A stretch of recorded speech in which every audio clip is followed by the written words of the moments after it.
perceptions, awakening to the joy of life.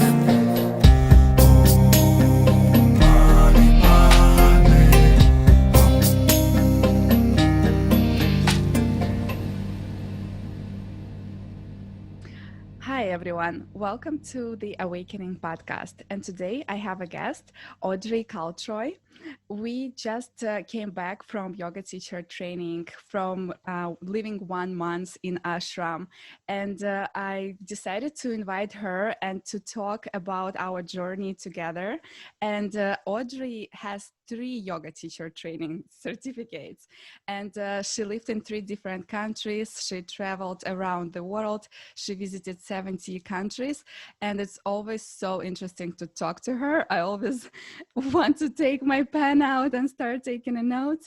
So I decided to invite her to our today's episode and talk more about our journey.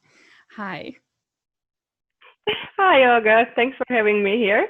Nice to see you. The first question I would like to ask you is, did you ever have a moment of the awakening when your life separated for before and after? Absolutely. I think I had many, but I would mention I think 2 big events in my life. Mm-hmm. One was a short story. It's a really funny story. I was living in Hungary, and a very good friend of mine really wanted to travel the world. So what's the best opportunity is then be a flight attendant. Mm-hmm. So she didn't have a car, and she found an interview place which was in Prague. And then she asked me, it's 400 kilometers from us. So she's like, oh, would you mind to drive me there? I'm like, yeah, of course. We can then make it as a nice day trip. So I drove her there, and eventually they interviewed me too. And I ended up, after 3 months, I ended up in Dubai. And I went there, and I was thinking that oh, I'm gonna, let's experiment. Maximum, I'm gonna stay 6 to 8 months. And then eventually I spent almost 10 years there. Wow. Doing very different jobs. And I met my wife there. Mm-hmm. And also that was actually the first step which brought me closer to yoga. Mm-hmm. Because with this same friend, we eventually ended up in the Bahamas, in a Shivannanda Ashram. Mm-hmm. And that was a starting point, I would say, where I was like, oh, these crazy people singing so much, but something happened. That's so true, yes. Hours and hours of singing in Sanskrit. Yeah. Yeah, that's interesting, because the first time I stepped into the Krishna temple, and there was a ritual. It was one of the biggest holiday in India, when there is light and dark energies, and light energy taking over, and it's big holiday of celebration of this peace and love. And there was so many songs and praying, and I'm like, oh my God, where am I? Am I in sect?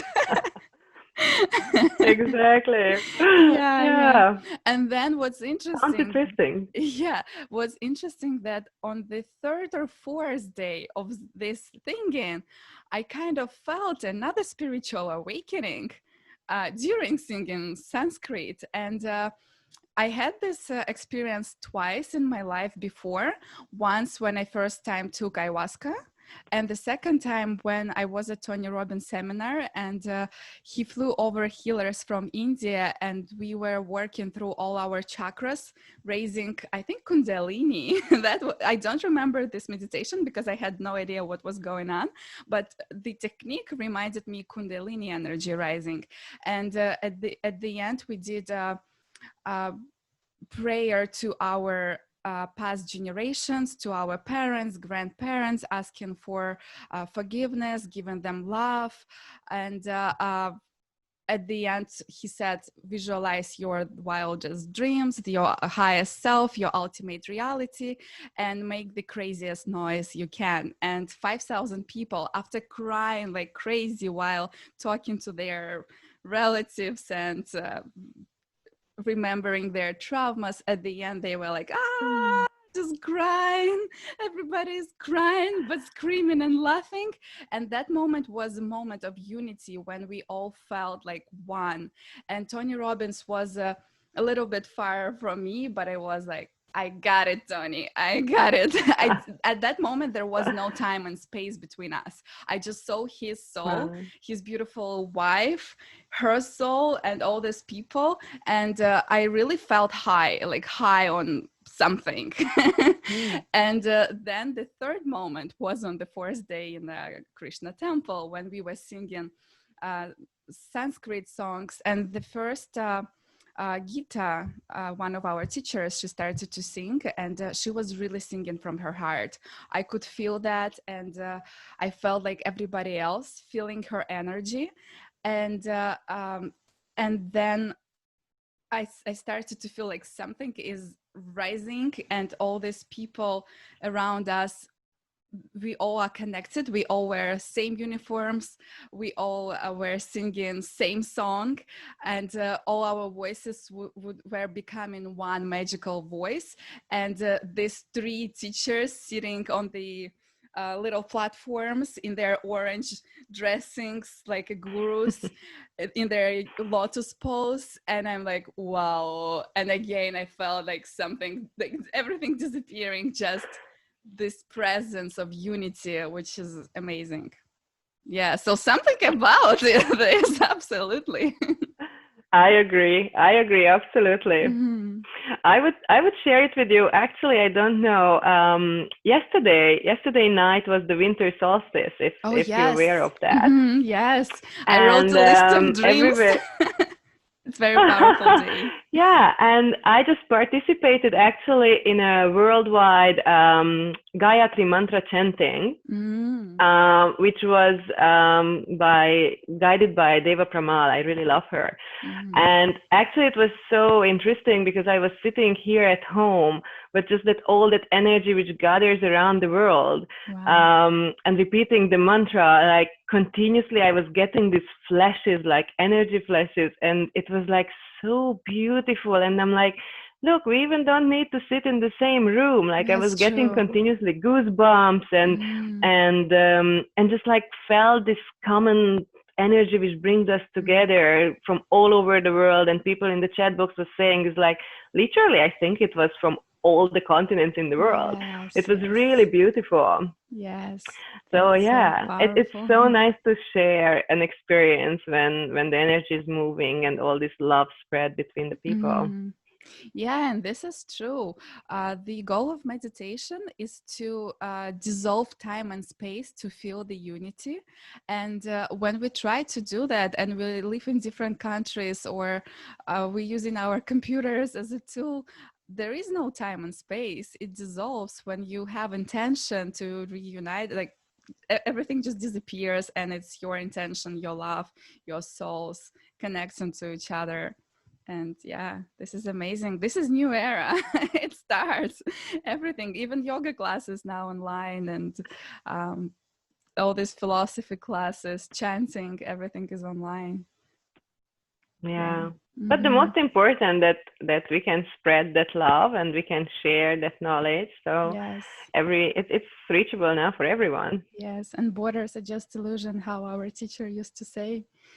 That's actually an interesting story.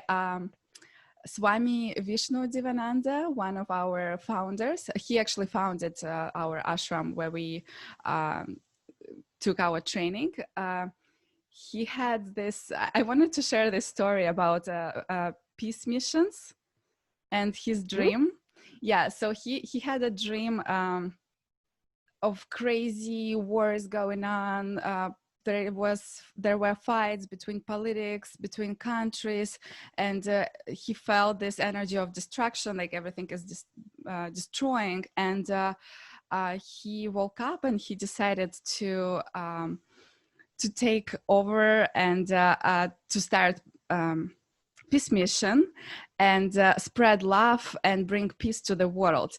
So he took a little airplane and he did a few flights, and one of the most interesting were in Tel Aviv, where he was flying around with his assistant, and they just started to shoot him, like trying to kill him, and he just started to throw flowers out of the airplane, which is so funny. And then once they landed, they've been arrested, and he's like, oh, great time for spiritual journey, great time to stay quiet and meditate, perfect prison. Excellent. What can be better? So in 2 days they just let them go. This is such a funny story. I can't. Yeah.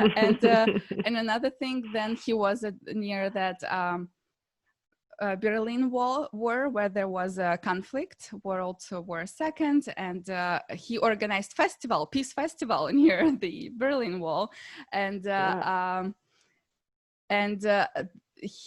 people around were like, oh my God, what's going on? They're gonna kill you. He's like, okay, if they kill me, so many people died because of war, I'll be the one who dies because of peace.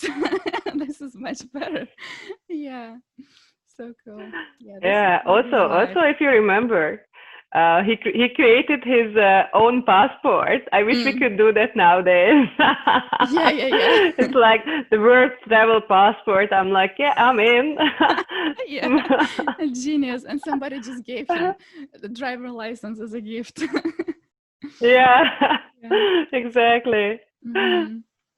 Yeah, let's share our story about what were our schedule like, and what does mean Gurukulam, because the way we studied, it was a Gurukulam, which means we lived with yoga teachers, with Swamis, and who are Swamis? It's can you explain who are Swamis?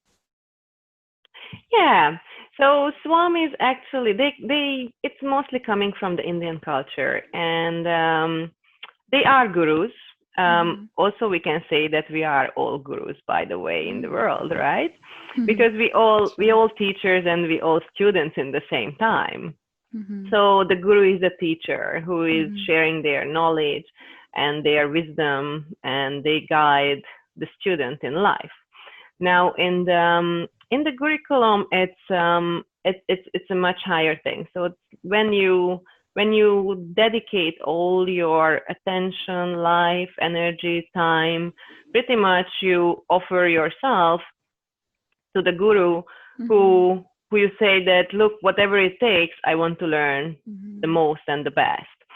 And then they live together, and they literally learn 24/7. Yeah. Now, we took a small piece out of this. 1 month instead of 12 years. Yes. It used to be 12 years to become yoga teacher. Exactly.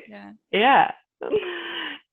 So it's like, and the Swamis, they decide to be a Swami. So it's not by birth, or it's not by a selection. It's a calling from some higher someone, and that's their life path. So they decide to be a Swami, and it comes with a lot of, I don't know, actually, it's hard. It's not an easy life, but it's very rewarding, they say. So they have to give up family life. They have to give up actually their existing family. They move to an ashram, and then they just serve for the rest of their life. Yeah. And they give up any attachments to belongings. They don't have much belongings except their uniform, maybe a few books, and mala, which are mala is for meditation. It's like beans. Yeah, how do you call that? Yeah, and not much stuff, and they just move from ashram to ashram. They don't have house or anything. They just move. They're not attached to any material world, and they also give up any type of sensual attachments, such as sexual or any other attachments, which is wild for most of the people. It's only a few people who can do that. It's really big commitment, and this is very admirable. Yeah, it's amazing. Yeah, exactly. And also they learn, like they study continuously in their whole life, but also they sharing what they know, so they continuously teaching all around. And I think one of the biggest challenge for most of us in life to give up desires. You remember, it's like the hardest things is when you want to give up the desire to give up desires, actually. So exactly. So it's pretty much they just working on it much harder because they kind of try to get rid of all the destruction in life, which because when we have a life, right, like we have to take care of our house, our pets, our family, our spouses, our car, our, like there are so many things, to-do list, like every day we just have to-do list on top of each other. So at least when they move in an ashram, for example, then there is a system where everything is organized and scheduled, and then they don't, like they have to worry about other stuff, but we always say, you know, but but it's not the traditional way how most of us live in the world. So they can trying to get rid of their desires to worldly objects. Yeah, that's right. I remember our teacher said that there is a certain type of freedom you can get by following discipline. And this is so true, because our schedule was insane. I was thinking about that. It's 16 hours of work, and then we would sleep 8 hours, then wake up and another 16 hours. Because the way our schedule were is we're supposed to wake up at 5:30, 5:45. Then at 6 a.m. we already had a morning satsang, which were Sanskrit songs. Then we would start from silent meditation, half hour, then chanting, then we were studying some philosophical scripts. Then we would go right away after that in 15 minutes, yoga class starts. 30 minutes breath work, then 1.5 hour asanas. Then after that, we would have a short breakfast. Right after that, we would have a karma yoga, which is helpless service. It's another interesting practice which helps to feel the unity when you share responsibilities around place where you live. Somebody's doing some work in the kitchen, somebody wash toilets, somebody prepares something else, and that also helps us to feel the unity that we all one body, one organism. And also it purifies mind, because we have so many mind chattering. And for me, cleaning my house is always meditation. So I love cleaning, and it's just placing everything in order, and also placing my thoughts in order. So after karma yoga, right after that, we would go to Bhagavad Gita class, which is a deep philosophy class. We'll talk about this. And then we would have short break where it was time to quickly get our homework done. We also had a homework. And after that, we would have another class, another philosophy class.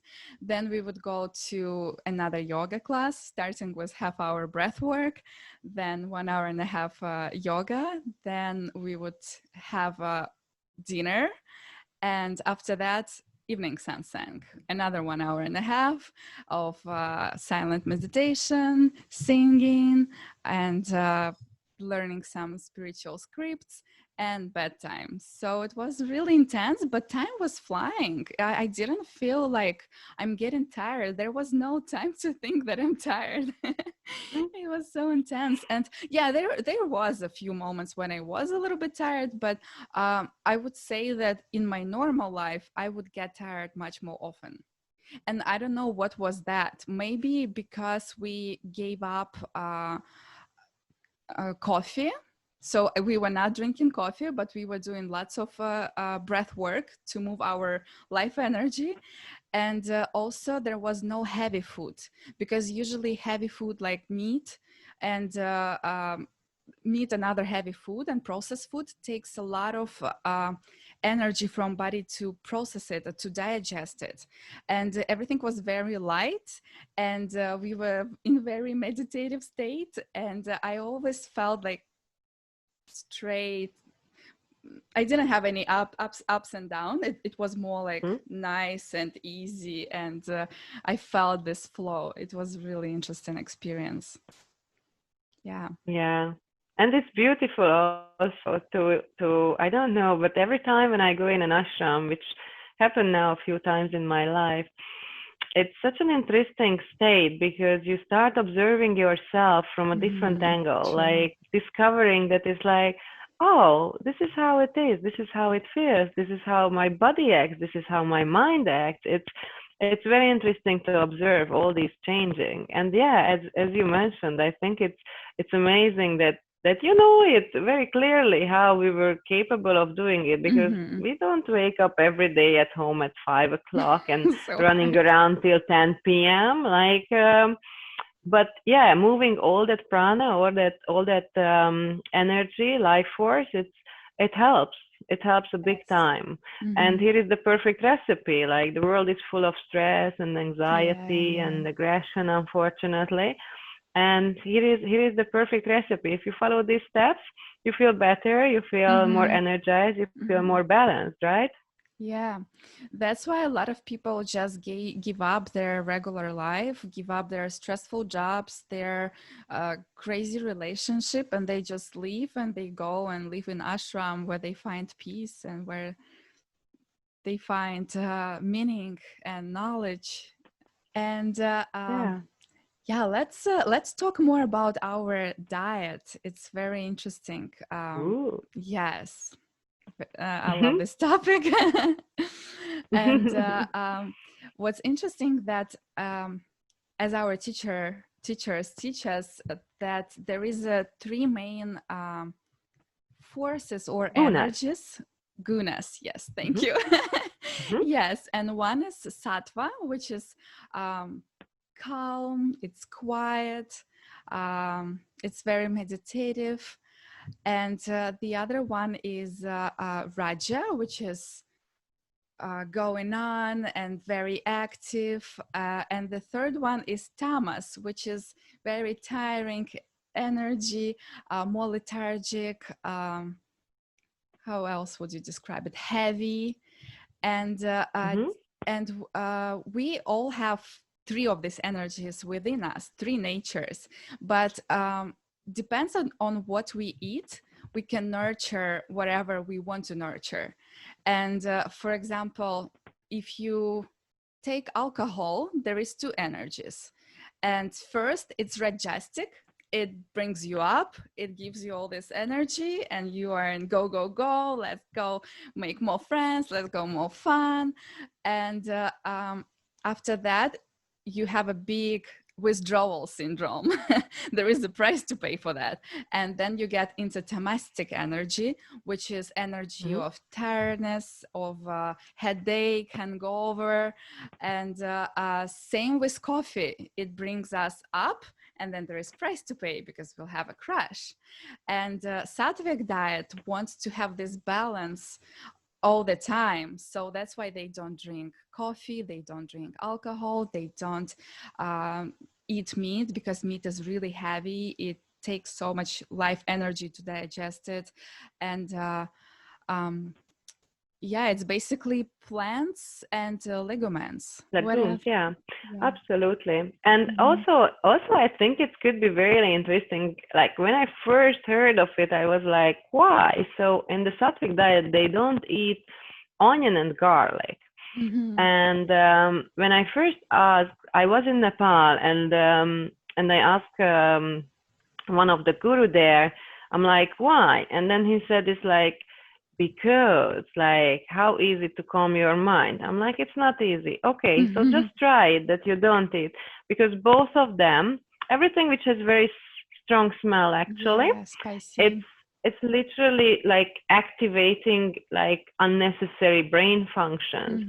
So also it's connected that it's not an accident what happened, that in Ayurveda they use garlic as a herbal medicine. So if you take medicine every single day, then obviously it's not a medicine anymore.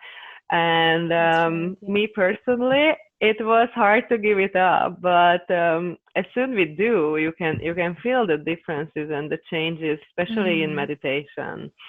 So it makes a huge difference. It allows to calm down the mind. Absolutely. Yeah.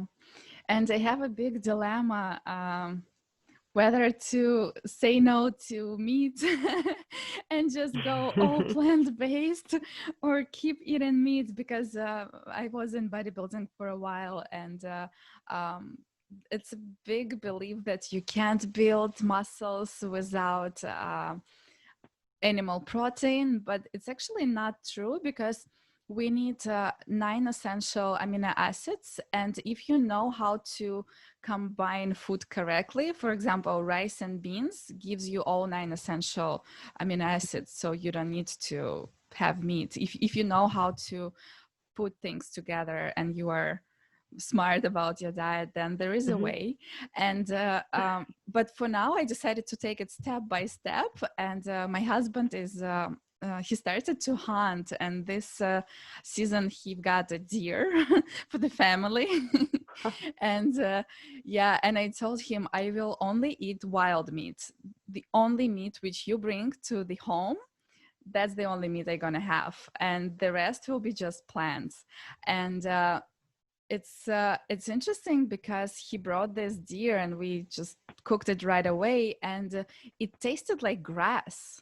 It was so Hmm. crispy, and it was not chewy at all. It was melting in my mouth, and it was such a big Wow. difference from the meat you get from the store, where you can't chew it and there is so much fat, and I'm not into that anymore after that. Yeah, And that's really interesting. yes, and another interesting thing is that another reason why people become vegetarians or vegans, because just think about what kind of energy these animals have when they torture it in these artificial farms, and they live all their life in fear. So it's not only bad energy in terms of yogis, but it's also common sense, because when body is stressed, it produces lots of bad hormones like adrenaline, cortisol, and it all causes big disharmony, and it makes meat more solid, more chewy. And then we go and eat this meat, which is meat of the animal who lived all his life in struggle and pain, and probably was killed in huge fear.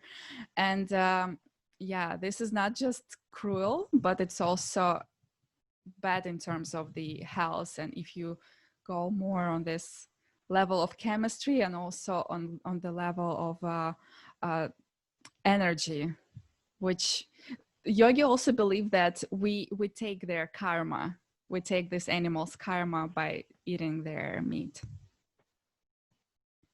Yeah.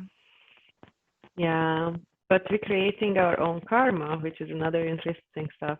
But Yes. Let's talk about karma. yeah, how the world is going nowadays, we don't know what's happening anymore. But yeah, so yeah, there are different type of karmas actually. Hmm. So um, most of the people I think nowadays are familiar with that we creating karma in our existing life. And so many people think that it's like, oh, when I do something wrong, that God is punishing me, or why is it happening with me? And then some people think that it's because of a previous life, Hmm. but it's actually it's much more complex. Yeah. So we have like a big bunch of package which is Hmm. like created in all the lives, but we only take like small pieces to the current Hmm. life with us Hmm. from that.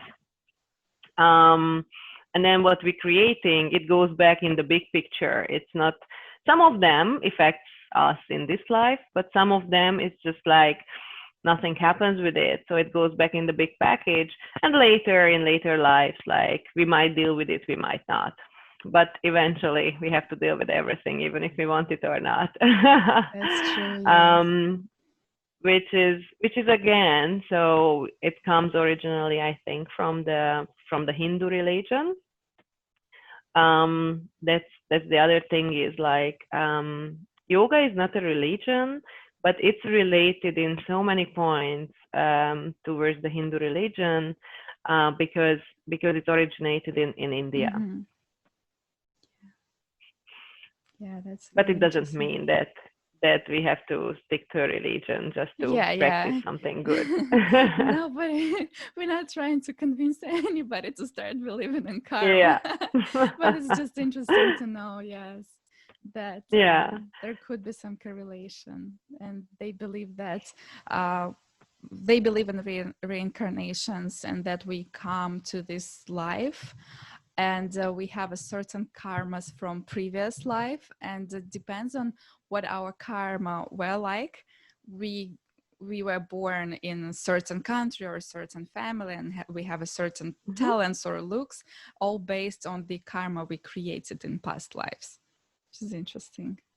Yeah. Yeah. It is interesting. Mm-hmm. And also another interesting thing which I've learned, and I told it to my husband and to a couple of friends, and they love it, is 7 bhumikas. It's 7 stages of knowledge, and there is 4 stages in our dual world where we deal with karma, and 3 last stages in the world of oneness, where karma is disappearing.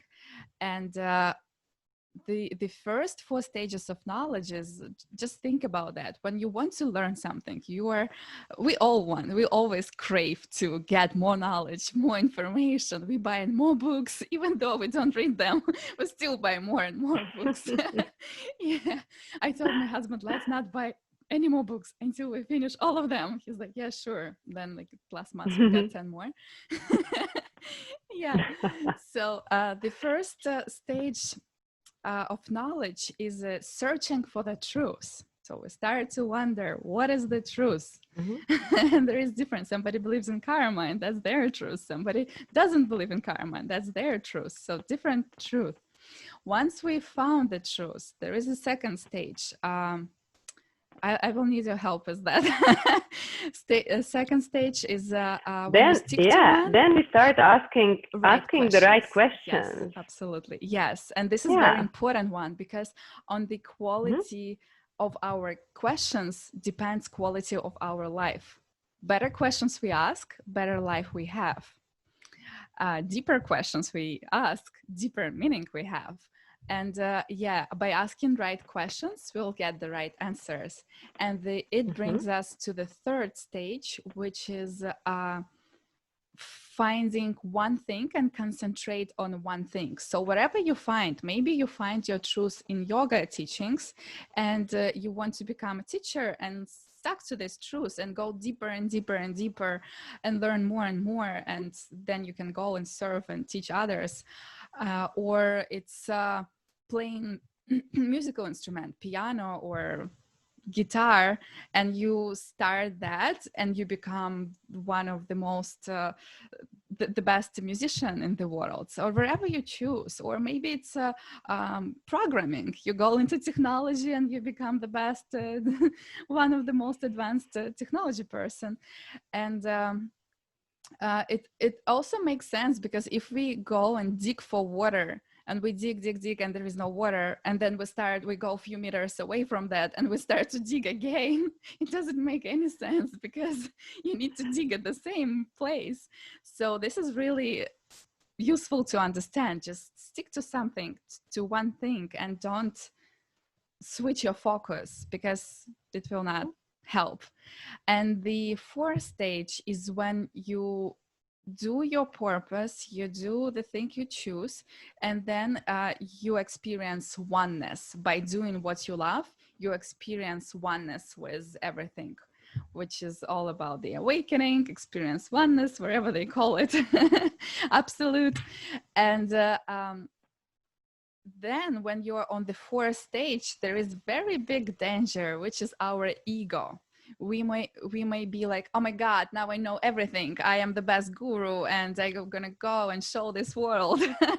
And that may bring you back to the first level. So you can fluctuate in between these levels.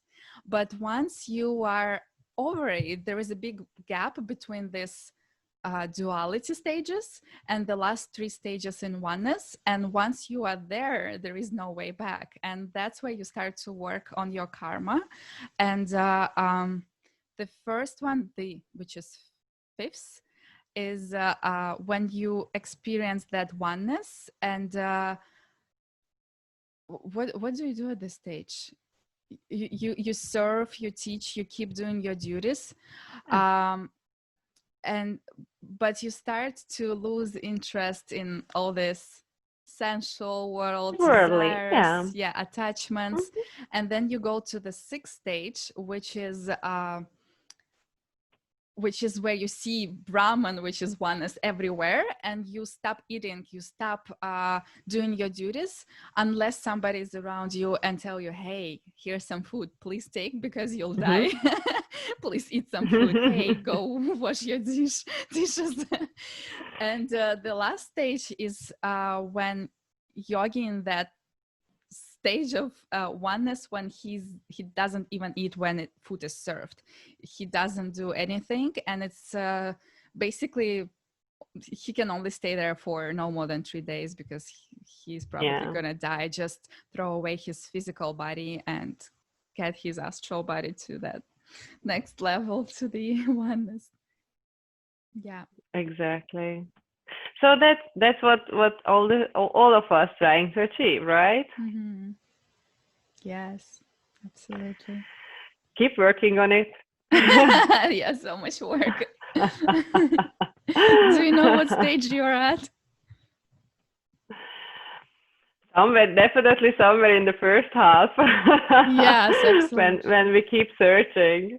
Yes. We do so many things and trying to work on ourselves and to lower our ego and being more humble. But eventually it's really hard. Like, so reaching that point where ego doesn't exist really, like it's hard, because when you feel that you achieved something, which is already a desire, what we're supposed to get rid of it, right? True. So it's like, but that's a desire to getting rid of your ego. So it's kind of like, it's really hard, and it takes a lot of like discipline, a lot of practice, and practicing all the methods. So it's, I think, for example, me personally, I'm good in one part, but then I'm losing it on the other, and then I'm working on the other side, and then losing the first one. So it is a lot of effort. Story of life. But keep trying. Yes, As Dory is like, keep swimming. That's true. Yeah, I really this is how we navigate. to stuck on the 3rd level, because I have this issue of switching my focus all the time. I was switching countries all the time, then jobs, studying. I've studied so many things. First, I was an aeronautical engineer. Then I was a massage therapist. Then I studied finance. Then I studied real estate. Then I studied personal training. Then I studied nutrition. Now I study yoga. And I try to find what's my nature and where do I want to dig really deep. But yoga is resonating with me a lot, because I really like how it brings together physical and mind and spiritual aspect. It's all in one, and that's where you start to find the connections, find the dots in between all of these completely different things. And that's why I like yoga more than bodybuilding, because bodybuilding is just awareness of your body. Yoga is awareness of everything.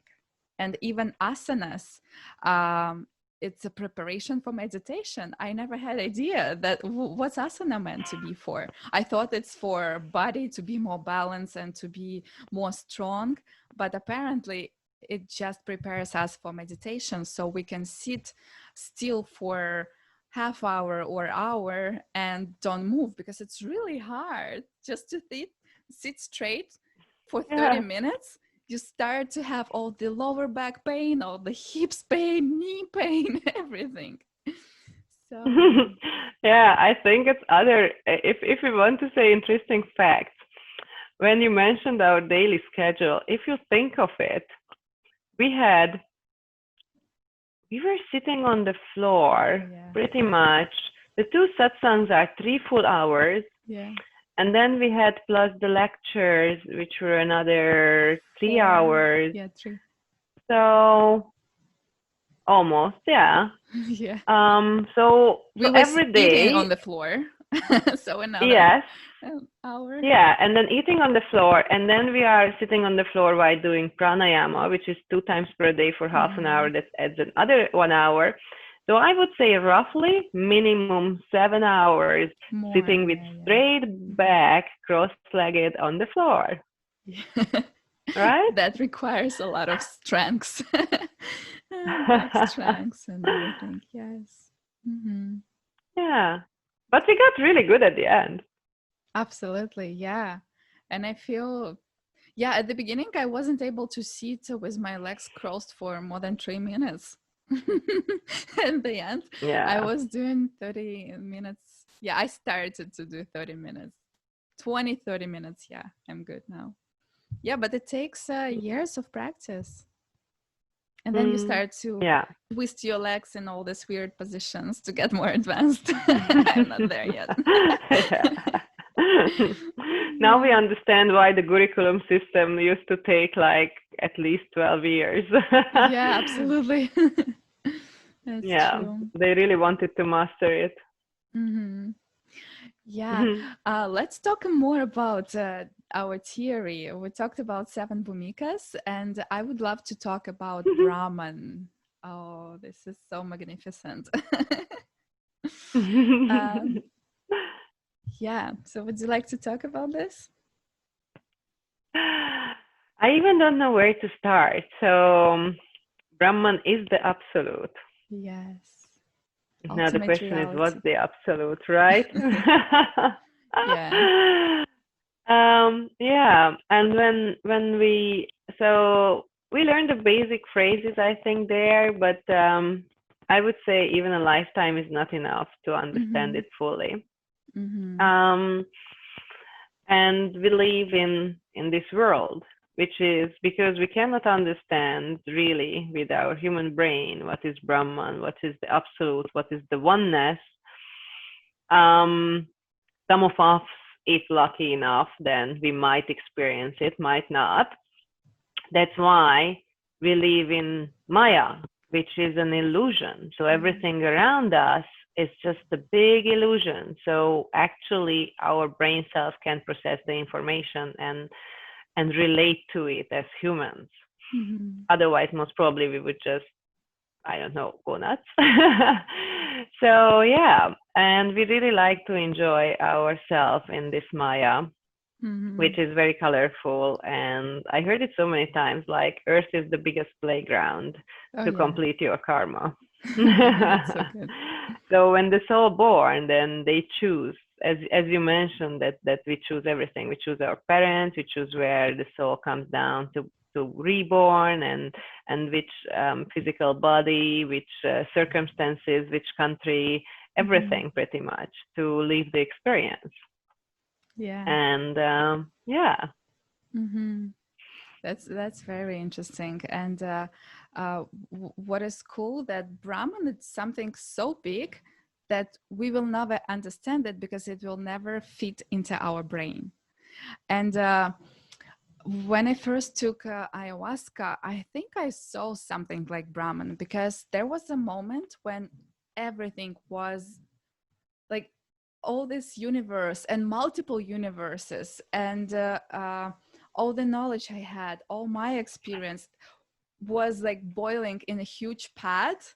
It was like moving around, the energy was moving around. And the way our teachers told us, there is 3 energies: energy of creation, Brahma, not Brahman, Brahma, then energy of preservation, which is Vishnu, and energy of destroying, Shiva, because in order to build something new, you need to destroy something old. So this is very important energy of creation as well.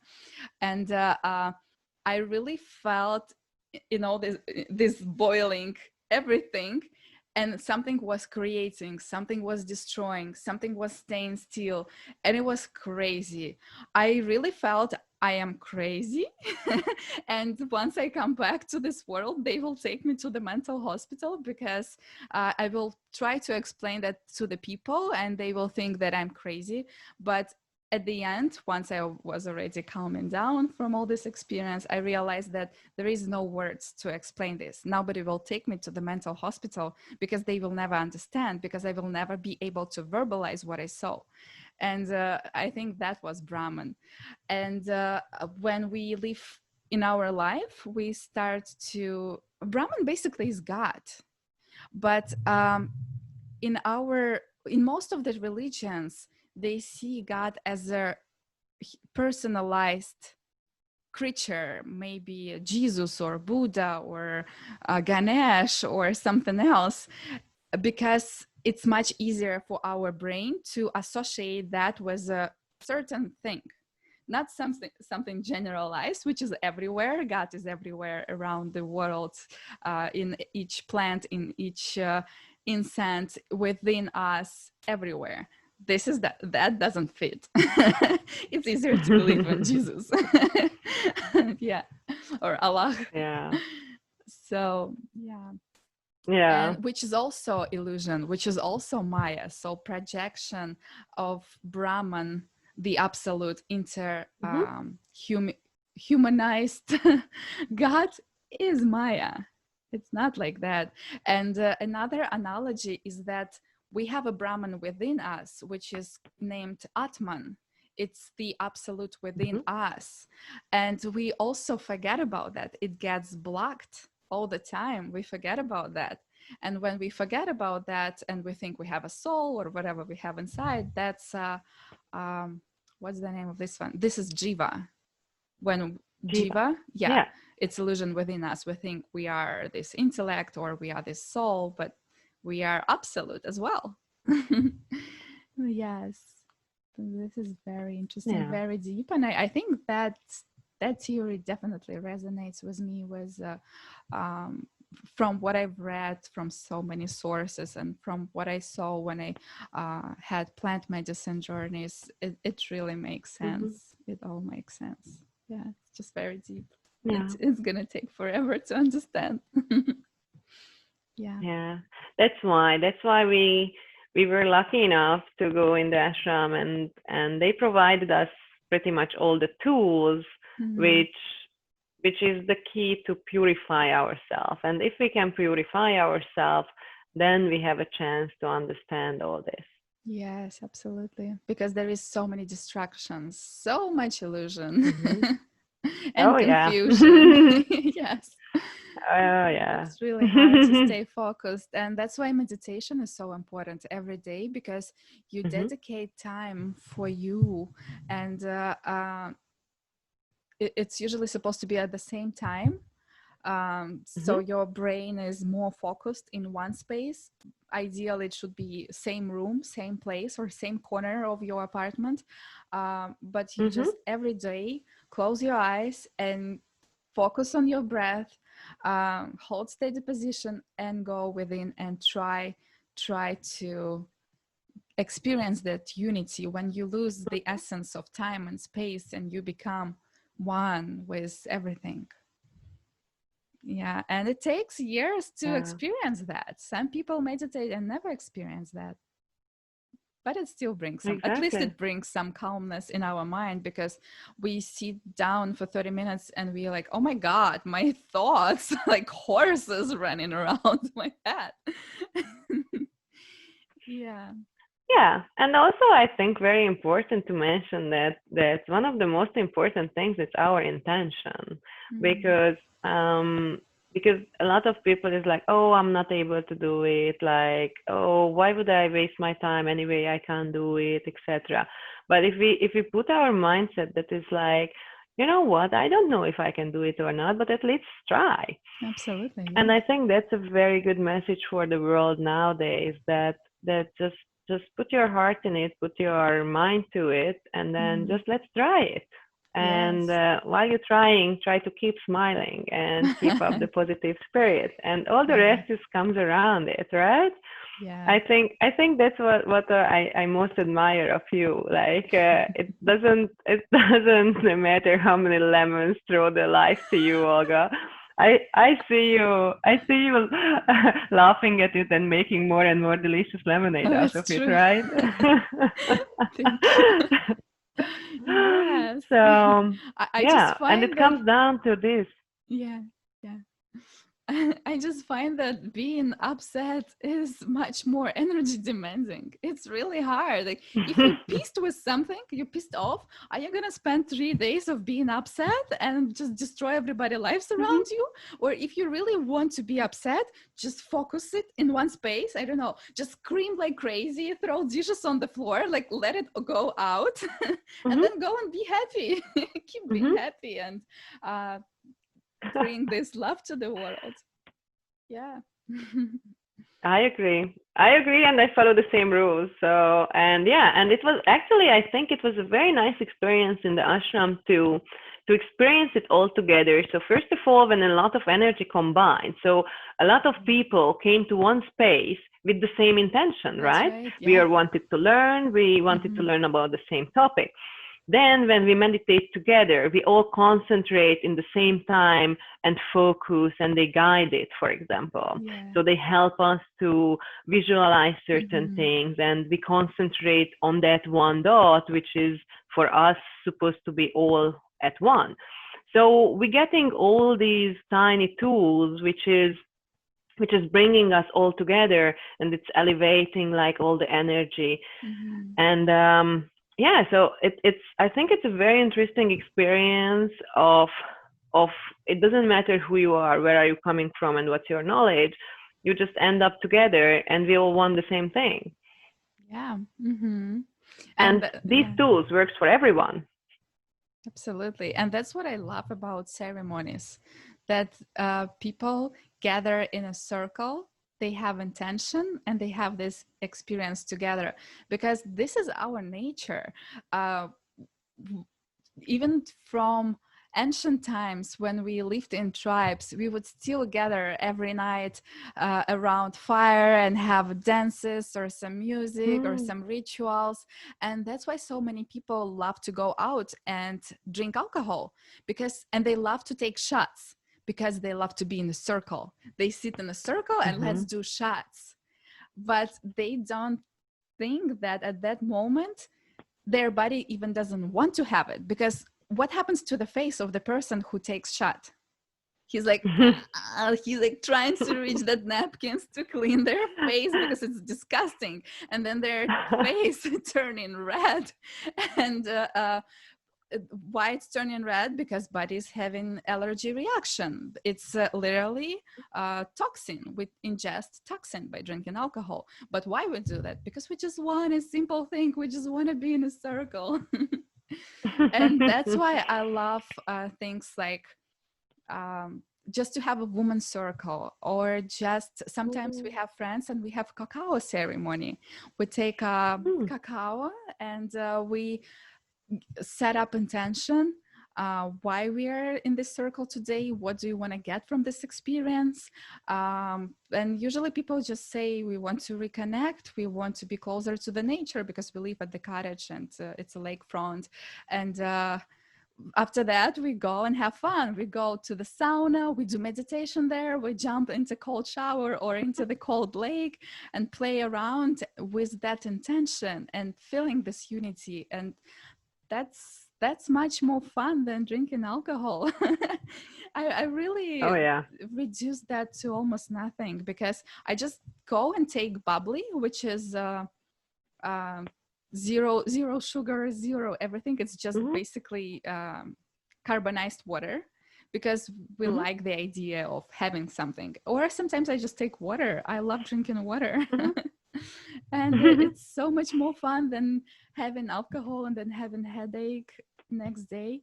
The only moment when I take alcohol is when we go to the restaurant with my husband and we have a event to celebrate, and there is a good, nice Italian wine, like some expensive bottle, and we really taste it with each bite we have and the experience of that, then it's meaningful for me. Other than that, on the bodies, it's not fun anymore.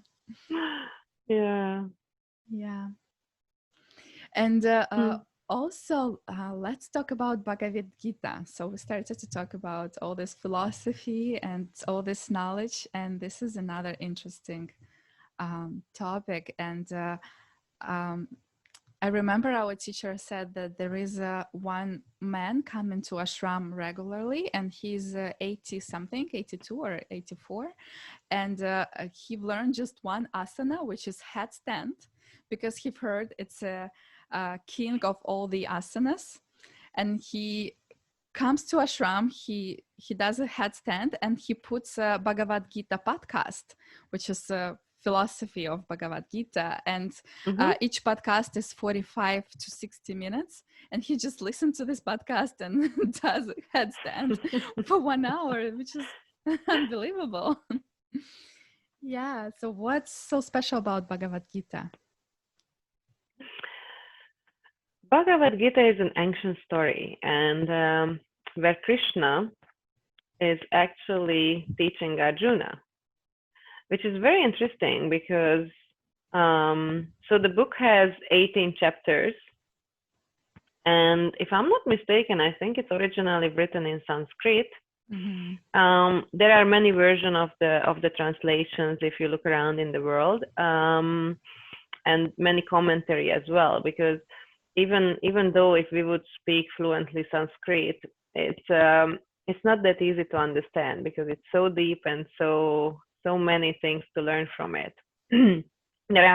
I met people who were really old and in their whole life they studying the Bhagavad Gita.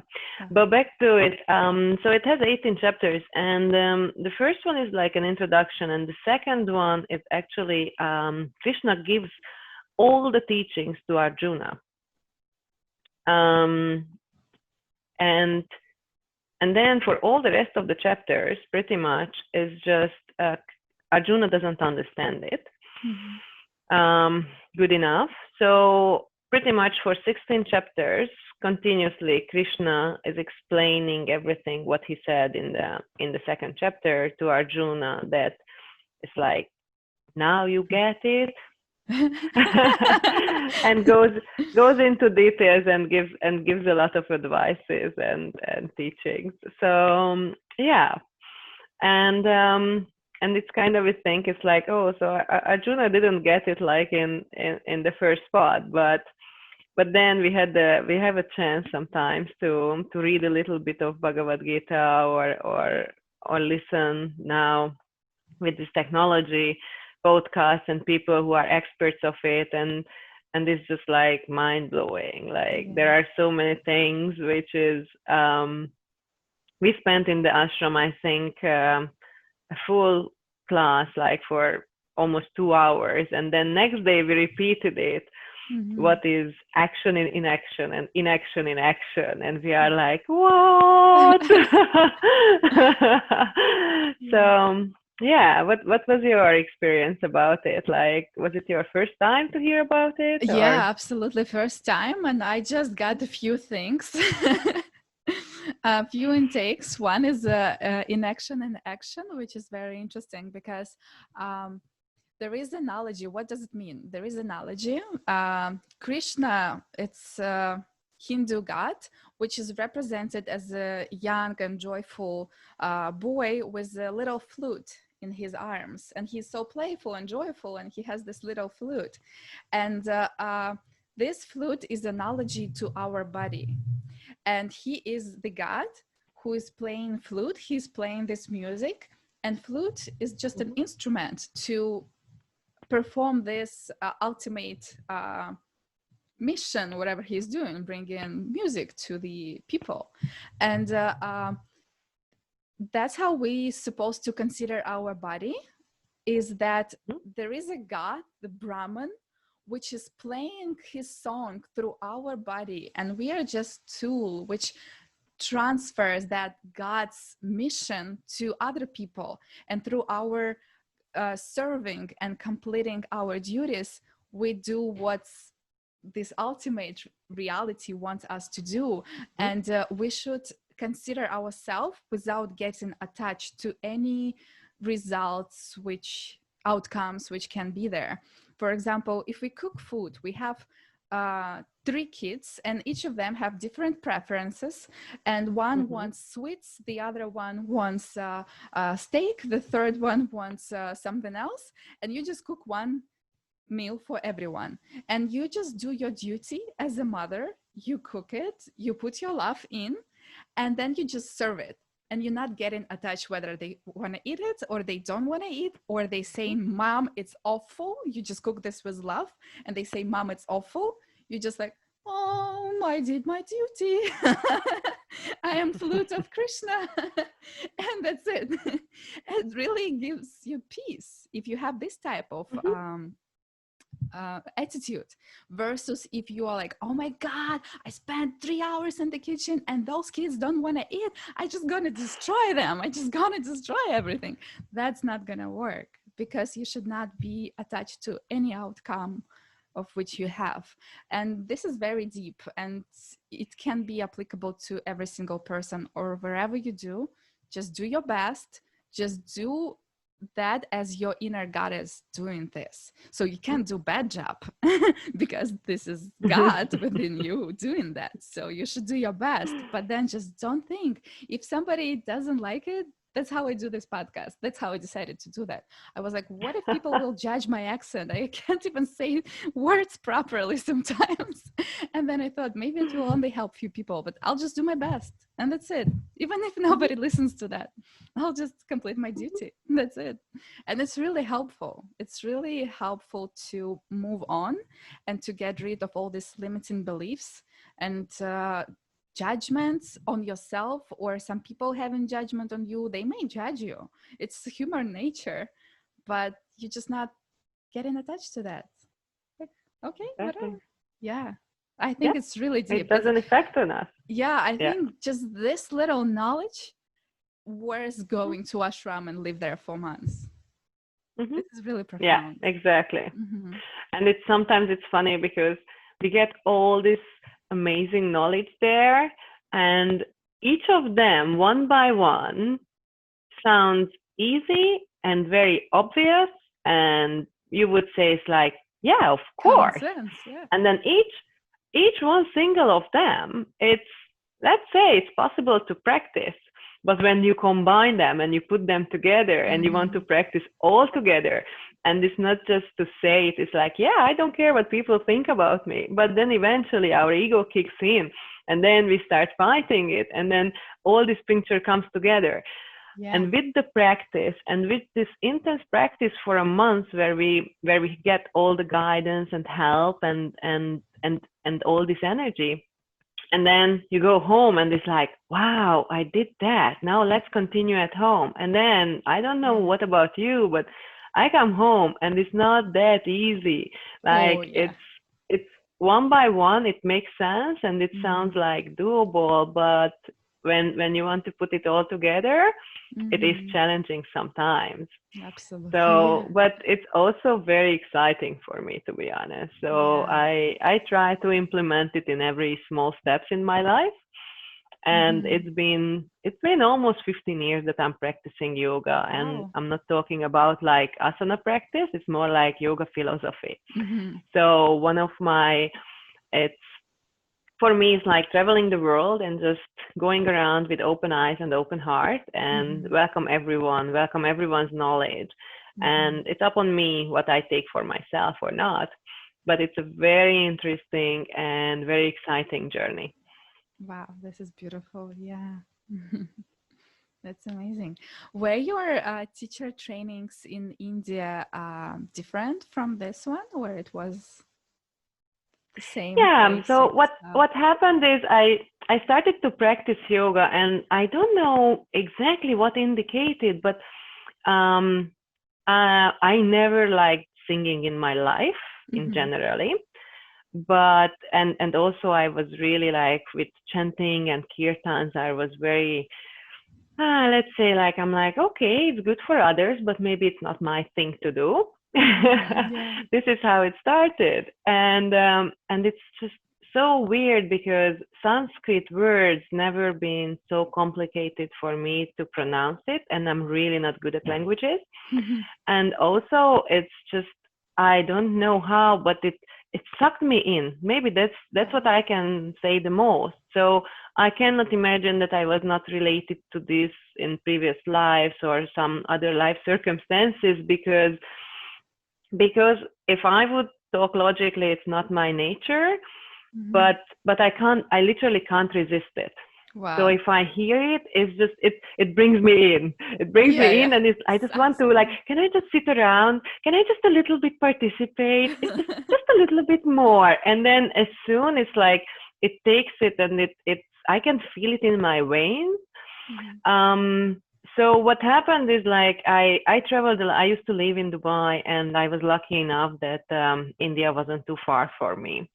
So when I started to practice yoga, obviously you meet people and you get in contact with people who also were travelers or have common interests, and you hear this one, hear that one. You start, like, kind of shopping around what's for you, what's not, and I was lucky enough to meet the right people and being in the right place sometimes.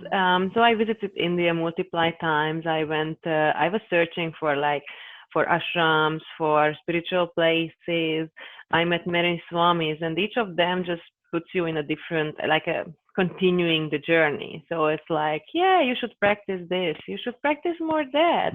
I learned different type of meditations. I very accidentally ended up in Sri Lanka, and for purely touristic reasons, nothing to do with my spiritual journey, I went to Kandy, where the taxi driver dropped me to a wrong place in the middle of the jungle in a small house, which was a private house of a family, and they were Buddhists. And Accidentally. it was the rainy season when the tall grass, like not too tall, but like knee length, it was full of leeches. So by the time it was dark, I didn't have a headlight. By the time I get to the house, I was, like, full of leeches, and I was, like, crying like hell. It was so painful. And I get into this house, and then they were so nice. It's like, what are you doing here, darling, in the middle of the night? I'm like, I don't know. Like, I had an Airbnb booked, but clearly this is not the one. And this taxi driver didn't speak a word of English and just dropped me in the middle of the jungle. And I'm not joking. It was like there was no lights, no house, otherwise nothing. And then it's like, no problem. Like, we don't have much, but like, he helped me to take off the leeches from my leg.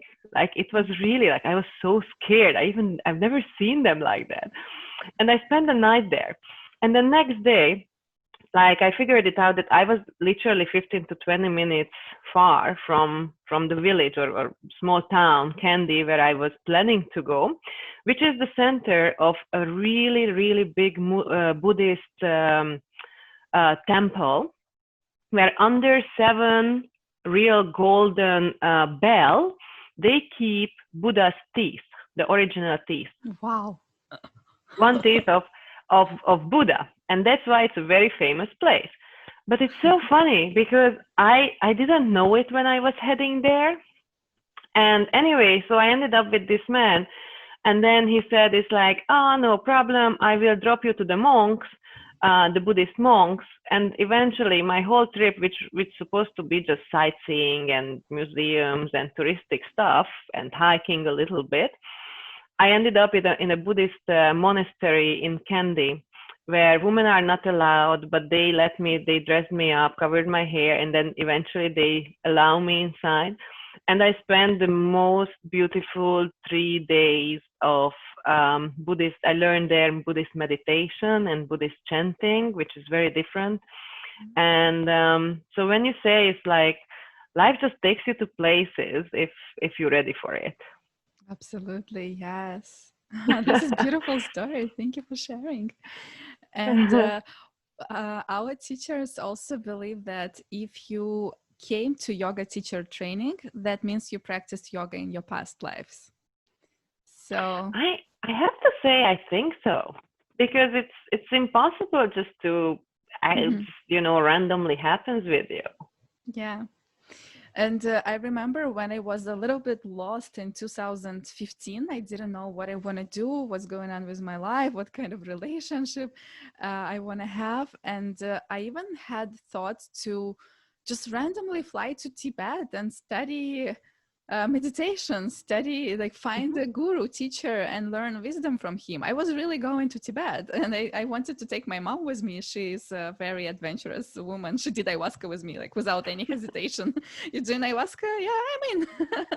Yeah, so we were going to go there and just study that. And I think it comes from somewhere. I always was wondering and all this spiritual stuff, and I always been very intuitive. And what's interesting also that coincidence or blessing, we ended up in ashram at the year of pandemic, and we successfully completed our yoga teacher training on Saturday, and then on Monday, a day after, it became red zone and they closed the ashram, which is insane. We just did it, like universe or whatever blessed us.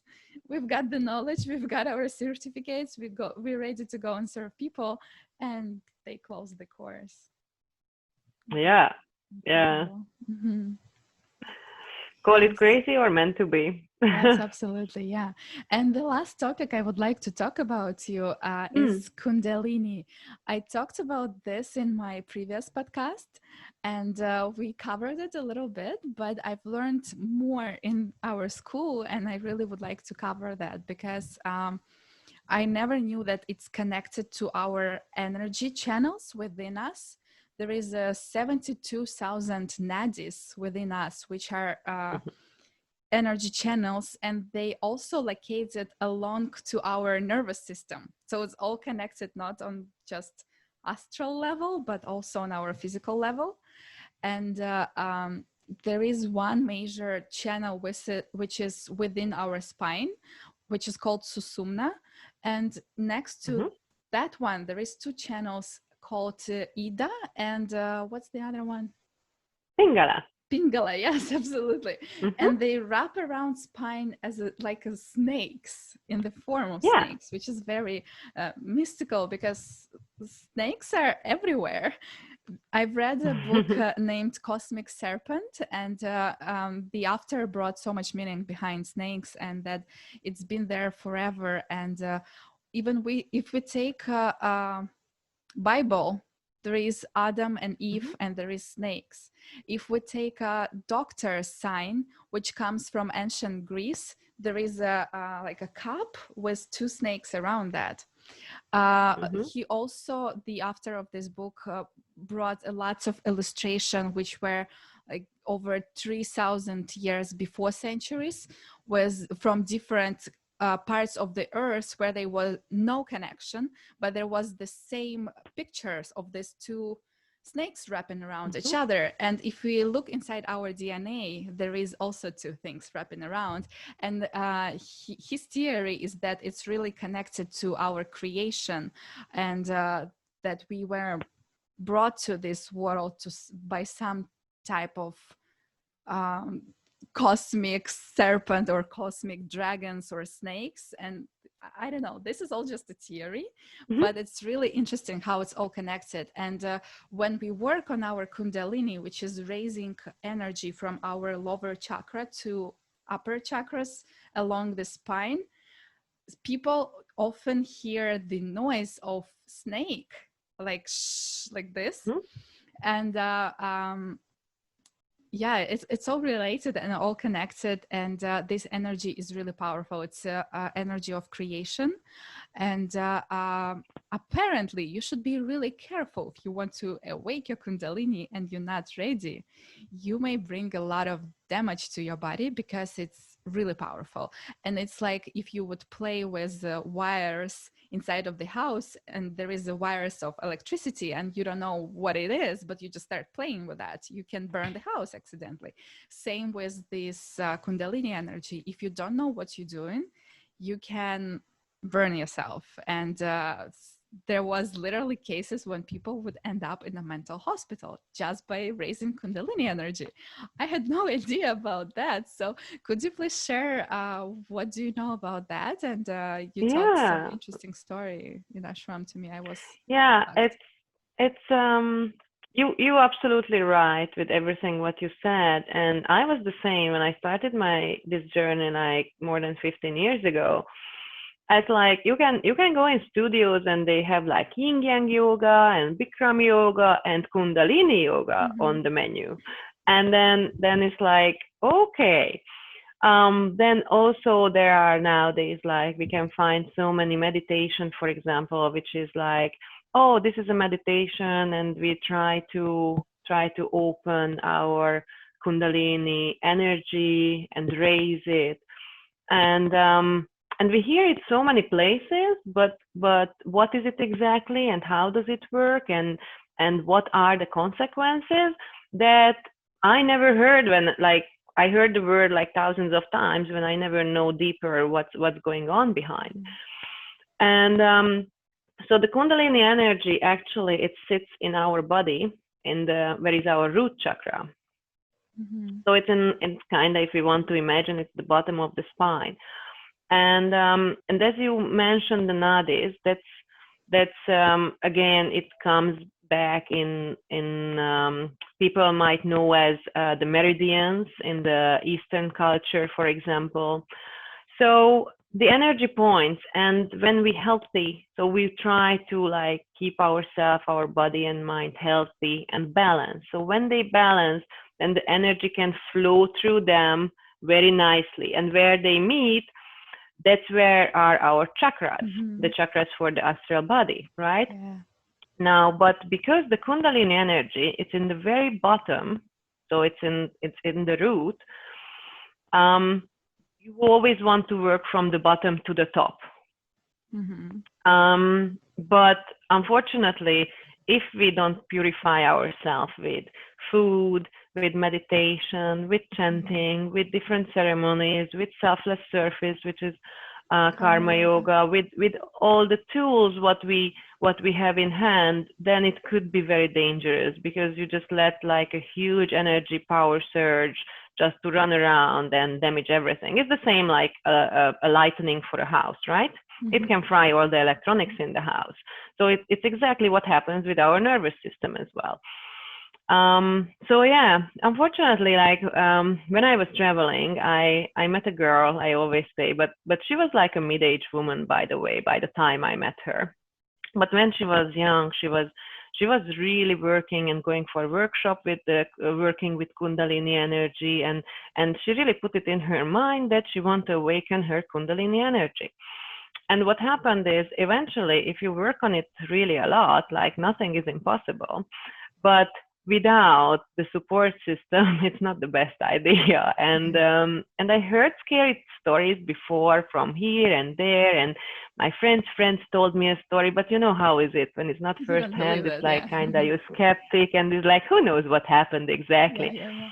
But this woman, like I spent some time with her, and unfortunately, she shared her story, and she really worked on it really hard till the point when she opened her Kundalini energy, and she said it's like that's an extreme joy, and it's crazy how good it is. But She the got problem attached is to her that then desire. it's not only, but it's amazing. So imagine that you're eating the most delicious fine dining food in your life, but then you're getting full and you want to stop, but you can't stop eating. Mm-hmm. Wow. So so if you don't know how to stop it, or how to actually, it's not stopping it, it's more like controlling it, which is all the tools what we have. It's all about balance. Balance is about a conscious control. Then you are in trouble. So eventually she went mad and she lost her mind.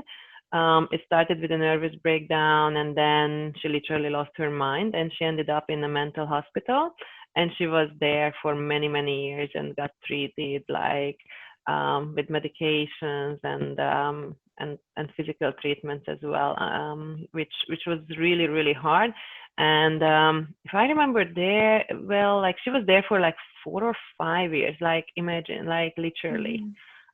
in a room in a mental hospital. So that's really hard. Eventually she got cured, but with modern medicine, they managed to control her behavior and her physical body to the point that she kind of could talk with the right people to work on it and get back to normal life, so she can live her life. But she got damaged in certain ways, which is she can't turn it back. She can't do anything with that. So so she needs to be very, very conscious now what she's doing and how she's doing it. Yeah, And absolutely. it was the most terrifying things. And like all those years, like she was just wishing to rather just leave this body, because she said she couldn't handle it, and she couldn't see any way out of it. This is crazy. Yeah. It's very similar to what may happen with psychedelics. It can be a really powerful tool to experience oneness, to get rid of past traumas. And there is so many benefits. But if you don't know what you do, you're not supposed to take it somewhere at the club or on the party. Because if you don't know what you do, you may really get in trouble. And there is also cases when people were taking ayahuasca or mushrooms, and then they would end up jumping on the couch, screaming that they are Jesus, and also end up in the mental hospital.